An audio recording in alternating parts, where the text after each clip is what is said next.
the mountains never change. You know, they're still the same as when I looked at it when I was 7 years old. And, you know, how that would always remain. I think with everybody in camp, they painted that. My father has paintings of it, you know, that they would paint these mountains. And the other thing was, it was the first time, you know, because we lived by the ocean, it's the first time I saw mountains, and also Bairs Creek, you know, with a river or a little creek and running down there.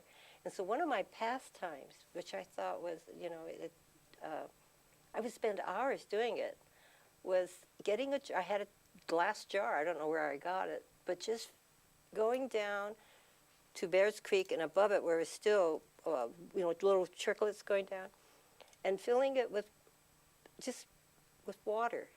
And I would play with the water, and it was so beautiful and so sparkling. I'd spend hours doing that, you know, washing rocks and just sitting there to this day.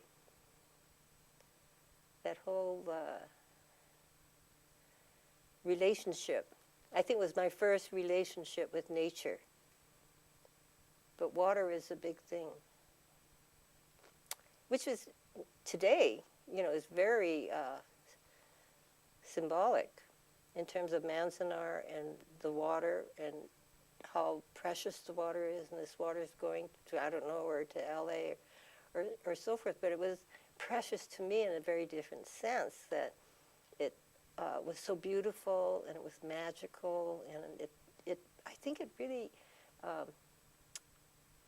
influenced my imagination, the water did. I mean, I'd sit for hours, do that, just playing with the water, just, you know, getting a glass, filling it with water, and just pouring it. Because we didn't have toys, nothing else to play with.